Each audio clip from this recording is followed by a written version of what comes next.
I was with another member of our national church office, and he said, he said to the Archbishop as we were getting ready to go, he said, I hope you will reflect back on this time, that we came here and we saw you, and you'll remember our relationship building here.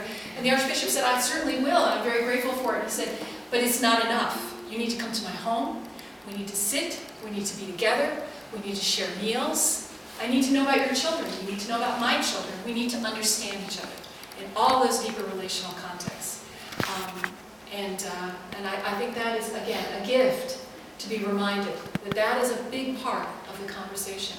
We need to share stories.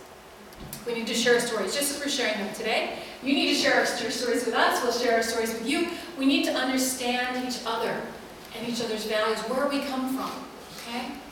We can visit our legislators in the United States to let them know that we care. You can sign on to something like the Enough Project, which is online, and they set up advocacy days. I took a group of youth up, and we were able to go and visit our legislators in D.C. and say, we come from the Diocese of Virginia, 80,000 Episcopalians who vote, and we care about Congo. And we want you to know that, and we want you to vote in ways that work towards the establishment of stability and peace in that region and promote Congolese interests. So we have done that before, we'll do it again. It's wonderful if you can take teenagers, because for them to say, I'm 16 and I'm out of school, it really gets the legislators' attention. For some reason, I don't count for as much, but they really do. Yeah. We can raise money for the work of the church, just as we're doing today. Kathy's offering her art over here to help build a cistern there.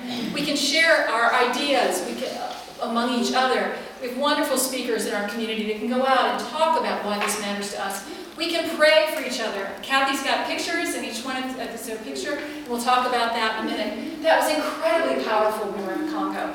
I was so touched by Kathy's work. She went over to Congo with photographs of American women and said, here's your sister, would you pray for her? And then took pictures of those women and brought them back and had us pray for them. I mean, there's sisterhood in just ways that we can't even imagine.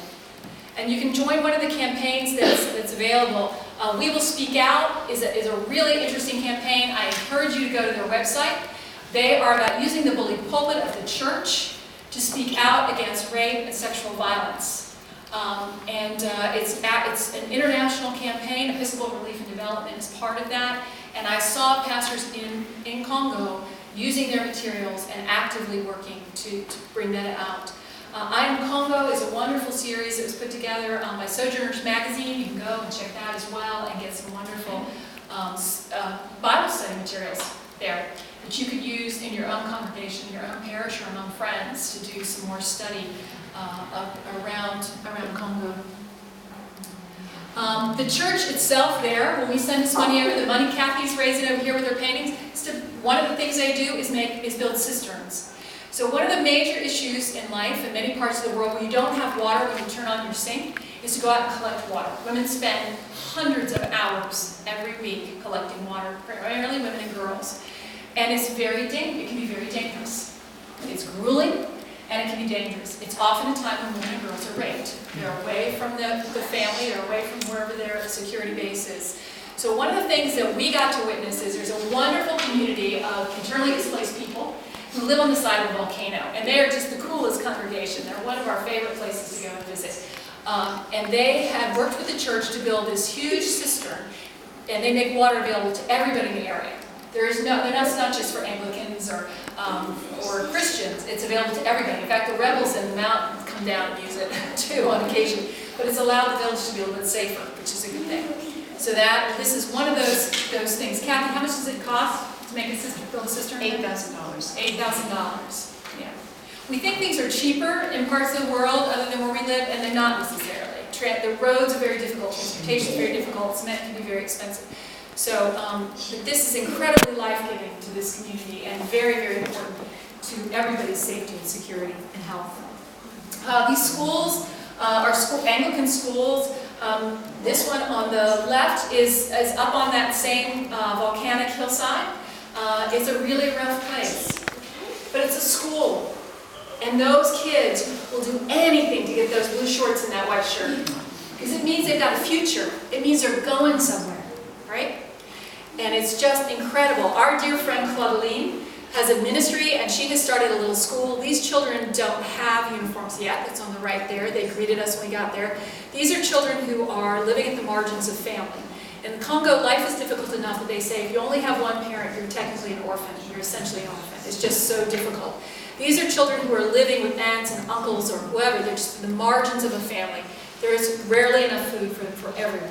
So our good dear friend Claudeline gathers these children once a week to feed them porridge and bread. And then they were so eager to have school that she started pulling them together for school. And then darn if a couple didn't show up with scrounged blue shorts, because they were going to have that uniform. So what they do is they do a lot of memorization. They have no books, they have no paper. They sit and they repeat and they memorize. But they're in school. And for the youth I work with here in America, the privileged youth I work with, is they just cannot get over what an incredible blessing in education is to most people in the world, right? Because we see it as such a burden. We have to get up and go to school every day. Vocational programs is another thing the church is really supporting. This is my friend Claudeline in the center there. She started a sewing program. She's a tailor herself. And these women all now have a future. They all can go out and earn a living in the community and producing beautiful traditional Congolese clothes. Okay. The church is working with all of the people who are displaced. There are still very active refugee camps. In fact, in Congo, one of the big concerns now, Susan, are Burundian refugees are now over in Uvira.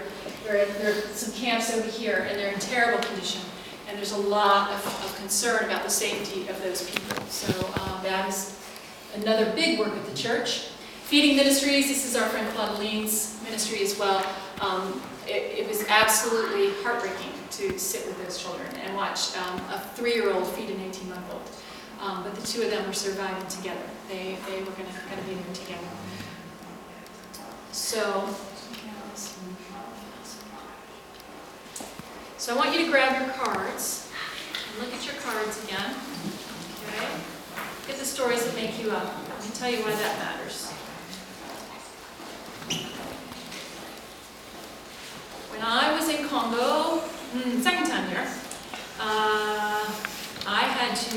I preached at the cathedral in Bukavu, which was a huge honor. It was a service that went on for about 5 hours. And, people kind of take naps in the middle of church. It's pretty hysterically funny. The kids come and go, and everybody kind of moves around. And, it's really lovely. And the bishop leaned over to me and he said, I know you're used to preaching right after the gospel. We don't do that here. I said, oh, okay. He said, we do it after intercessory prayer. And I said, oh, really? Okay, so this cathedral's got hundreds of people in it. So they suddenly had the drums start up. And everybody's up out of their seat, and they are praying, and they are dancing for 25 minutes. Everybody prayed for each other and for that world. They're praying for themselves, they were praying for their universe. And it is so amazing to watch everyone dance and pray and sing and just go. And then they sat down, and I was like, now I preach? Oh my gosh. It was a little startling. Wow. Because it was just this incredible moment of heartfelt prayer. But at that beautiful service, this is my dear friend Claudeline, our dear friend. At that service, I met with a group of women who were part of their microfinance program. There were probably 150 women who were there. And I stood up with them and did a Q&A and talked about their needs, what was going on for them. And one of the women said, what do American women know about us? I want to know, what do as women in America know about us? And, I said, gosh, not very much. We don't know very much at all. I said, what we do know about? We know about the Million Bone Project. We know that this is the most dangerous place on earth to be a woman, that women are just suffering this terrible plague of rape here. We know that people are dying here, and we have this project, and I thought they'd be so excited. And I said, it's this art project that's going from one part of our country to the other part, and it's showing how many people have died by these bones that are being laid out. And my translator almost wouldn't translate for me. He was like, oh, no, you don't say this. And I was like, oh yeah, I do. Because at this point, I was really sick of having a man tell me what I was going to say to women, because I had God learns what you do. It was terrible. I kept saying, no, that's what I want to tell them.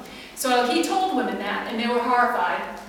They were absolutely horrified. And I said, okay, what do you want us to know? What do you want women in America to know?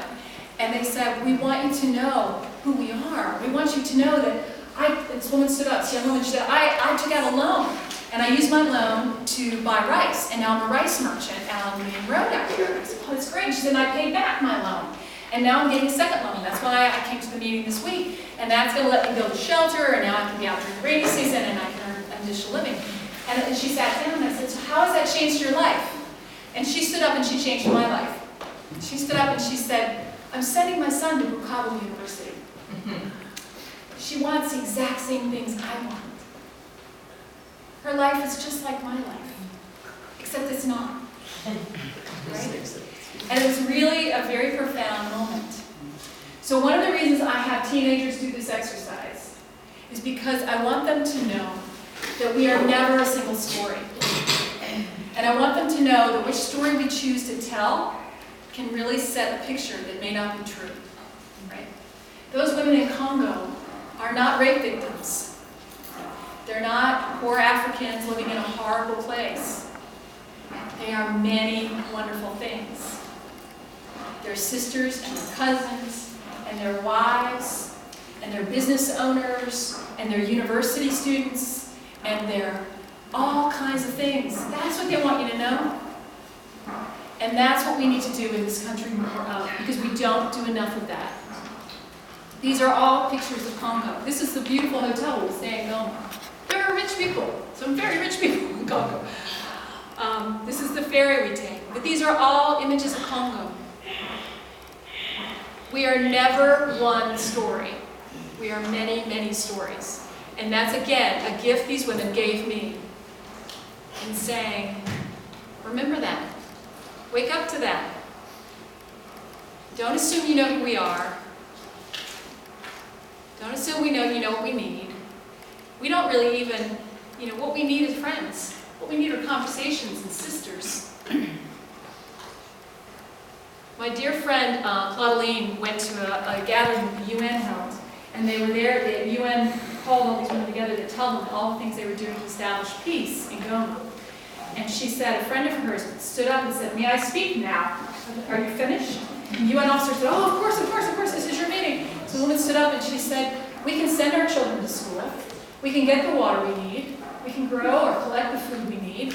What we need is peace. Make peace happen, and we'll take care of ourselves. We're really good. So it was a wonderful, strong message, and I think we have a tremendous amount to learn from the church in all parts of the world. This happens to be my favorite wonderful place to learn.